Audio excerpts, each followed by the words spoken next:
ابنائے Hormuz کی صورتحال بدستور غیر یقینی اور پیچیدہ ہے۔ ایران کا کہنا ہے کہ ابنائے ہرمز تمام ممالک کے لیے کھلی ہے، تاہم ایران کے مخالف ممالک کے لیے بند ہے۔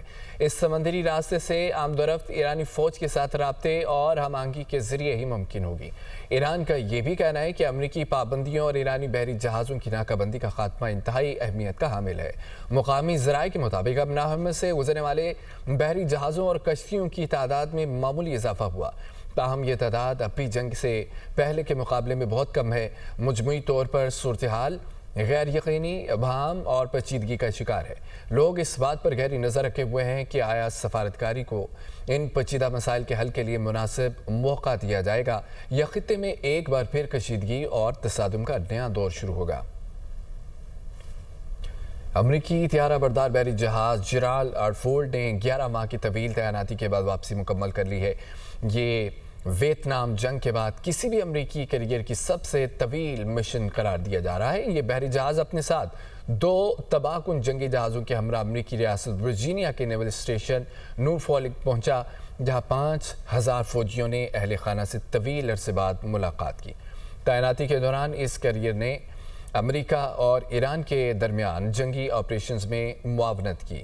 وینزویلا کے سابق صدر نکولس مادورو کی گرفتاری سے متعلق مشن میں بھی حصہ لیا۔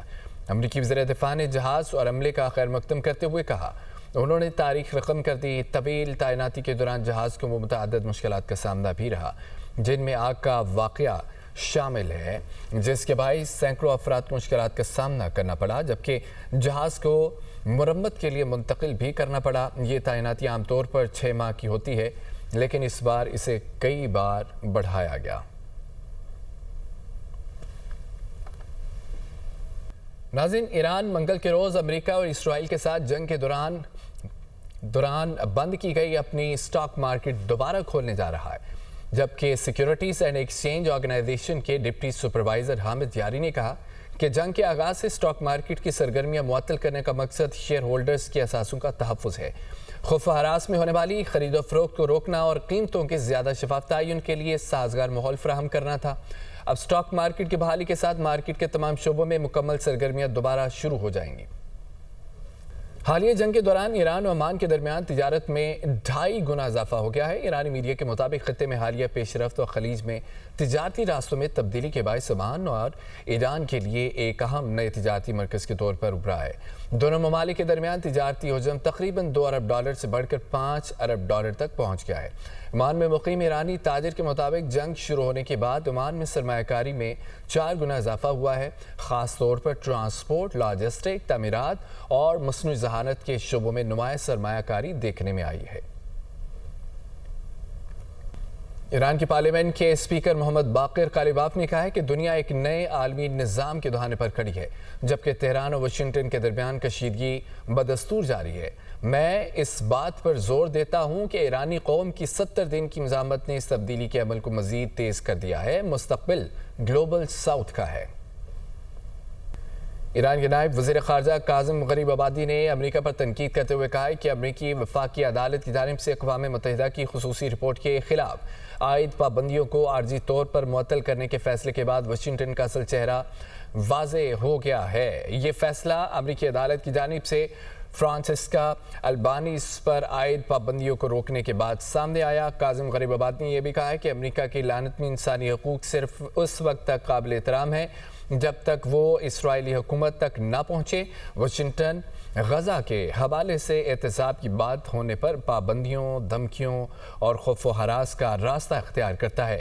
اقوام متحدہ کی کسی خصوصی نمائندے پر پابندیاں عائد کرنا امریکہ کی انسانی حقوق سے متعلق پالیسی کے حقیقی چہرے کو بے نقاب کرتا ہے، اور یہ طرز عمل دوہرے معیار کی عکاسی کرتا ہے جس میں اتحادیوں کو تحفظ دیا جاتا ہے جبکہ ناقدین کو نشانہ بنایا جاتا ہے۔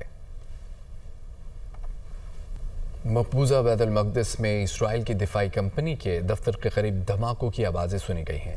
آن لائن گردش کرنے والی ویڈیوز میں دیکھا جا سکتا ہے کہ بڑا دھماکہ اور فضا میں بلند ہوتا ہوا مشروم کلاؤڈ دکھا جا سکتا ہے، جس سے مقامی طور پر تشویش پیدا ہو گئی ہے۔ اسرائیلی دفاعی کمپنی تو تومر نے کہا ہے کہ یہ دھماکہ دراصل پہلے سے طے شدہ تجربہ تھا جو منصوبے کے مطابق کیا گیا ہے۔ واضح ہے کہ اس سے قبل بھی اسرائیل کی طرف سے اپنے نقصانات کو کم سے کم ظاہر کیا جاتا ہے۔ لبنان میں نام نہاد جنگ بندی کے باوجود اسرائیلی بمباری کا سلسلہ جاری ہے۔ گزشتہ 24 گھنٹوں کے دوران ملک بھر میں 30 سے زائد حملے کیے جا چکے ہیں، جن میں جنوب مغربی علاقوں میں فضائی حملے بھی شامل ہیں۔ ایک حملہ المنصوری پر ہوا، اس کے بعد کئی مزید حملے شہر طائر کے قریبی علاقوں میں ہوئے۔ جنوبی لبنان کے دیگر قصبوں پر بھی توپ خانے سے گولہ باری کی گئی۔ مشرق لبنان پر بھی متعدد مقامات پر فضائی حملوں اور گولہ باری کی اطلاعات موصول ہوئی ہیں۔ وقت گزرنے کے ساتھ حملوں کے دائرہ کار میں اضافہ دیکھا جا رہا ہے۔ جنگ بندی میں توسیع کے باوجود فی الحال ان کارروائیوں کے روکنے کے کوئی آثار نظر نہیں آ رہے۔ اسرائیل کی جانب سے جبری انخلا کے احکامات کے بعد جنوبی لبنان سے ہزاروں افراد نقل مکانی پر مجبور ہو گئے ہیں۔ شاہراہوں پر بڑی تعداد میں لوگ بیروت کی جانب سفر کر رہے ہیں۔